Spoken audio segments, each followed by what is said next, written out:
오늘은 우리나라 경제가 과연 어디로 가고 있는지, 그리고 정부와 시장이 어떤 대응책을 내놓고 있는지를 이야기해보려 합니다.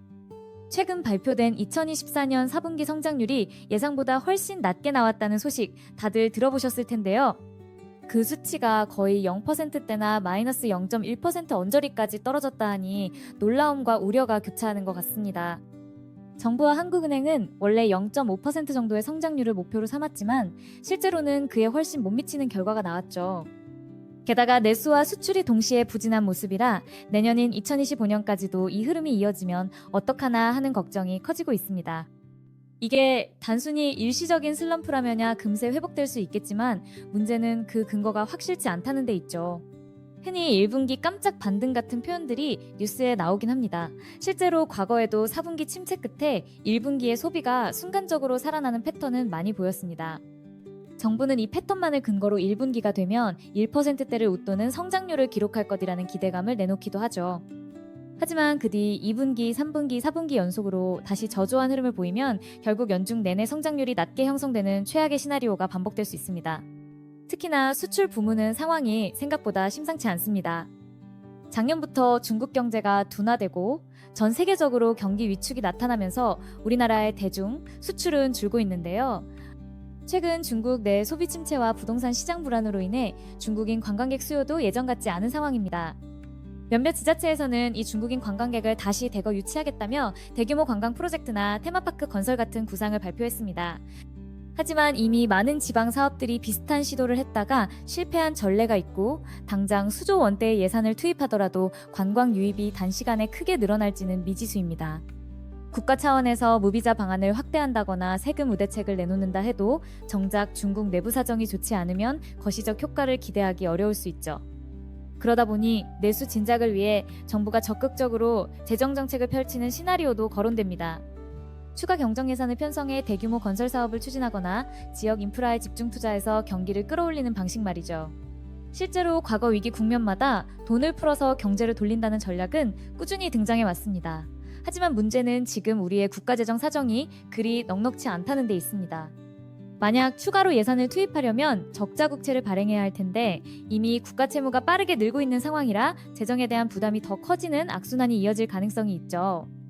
게다가 지역 사업이라는 것도 면밀히 들여다보면 지자체장들이 임기 중에 보여주기식 대규모 프로젝트를 벌였다가 임기가 끝난 뒤에는 공사가 중단되고 폐건물이 되는 사례가 종종 있습니다.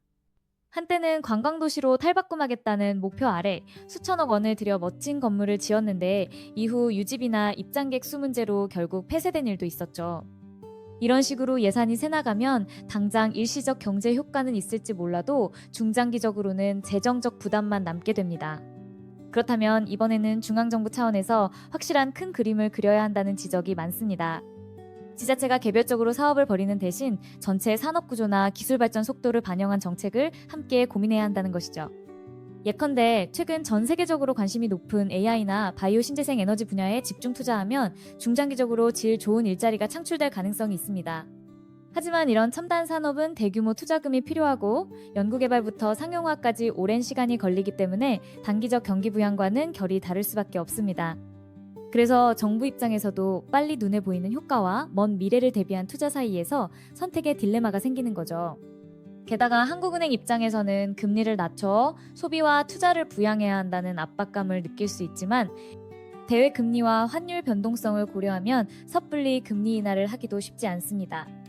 이미 외국인 투자자들이 이탈하는 조짐이 보이면 환율이 불안정해지고 수입 물가가 올라서 인플레이션 압력을 키울 수 있으니까요. 결국 통화정책에서도 밸런스를 맞추는 일이 관건인데 지금 같은 복합위기 상황에선 그 어느 때보다 금리 정책이 까다로워지는 셈입니다. 정리해보면 우리가 지금 걱정하는 것은 크게 두 가지입니다. 첫째, 2024년 말부터 보인 저성장 흐름이 2025년까지 이어질 수 있다는 점.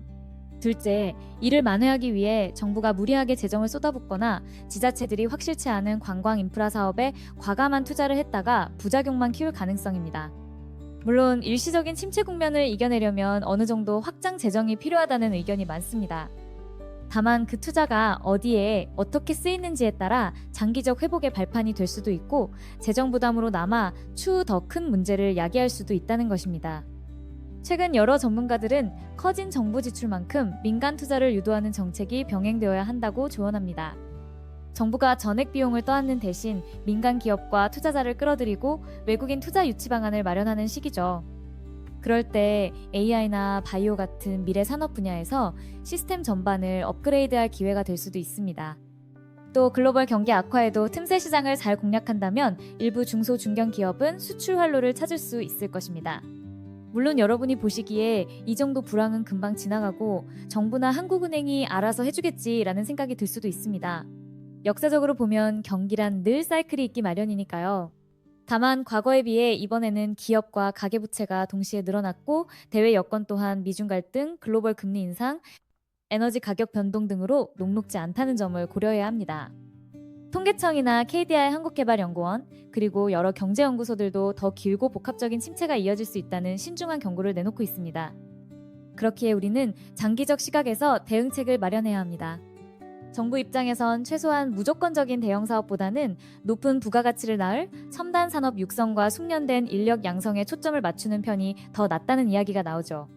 또한 지역 경제 활성화 역시 단순히 건물을 짓고 관광객을 부르는 방식이 아니라 지역 특유의 산업과 연계된 비즈니스 모델을 세워야 지속 가능하다는 지적이 있습니다. 마지막으로 한국 경제가 앞으로 나아갈 방향은 결국 혁신과 균형이라는 메시지를 강조하고 싶습니다. 자칫 단기적 지표에만 매몰돼서 무리하게 예산을 쏟아붓거나 반대로 경기 부양을 전혀 하지 않고 긴축만 고집하면 더 큰 문제를 불러올 수 있습니다. 우리는 이미 여러 차례 경제 위기를 극복한 경험이 있고 그때마다 정부와 기업 그리고 국민들이 함께 고민하고 해법을 찾아왔습니다.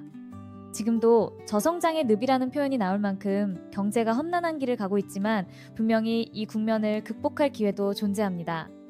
결국 중요한 건 우리의 재정과 정책이 어디로 흘러가느냐를 꼼꼼히 살피는 것이겠죠. 눈에 보이는 수치 하나에 일희일비하기보다는 글로벌 흐름과 미래 산업 트렌드를 제대로 이해하고 지자체부터 중앙정부까지 서로 협력해 균형 잡힌 투자를 해나가는 자세가 필요합니다. 오늘 이야기는 여기까지입니다. 길고 복잡한 주제지만 조금이라도 도움이 되었길 바랍니다. 앞으로도 경제나 과학, 사회 전반의 흐름에 대해 다채로운 이야기를 전해드릴 테니 계속 함께해주세요. 지금까지 시청해주셔서 감사합니다. 오늘 영상이 유익하셨다면 좋아요와 구독으로 힘을 보태주시면 정말 큰 도움이 될 것 같아요. 더 궁금하신 점이나 의견 있으시면 댓글로 남겨주시고요. 그럼 다음 영상에서 뵙겠습니다. 감사합니다.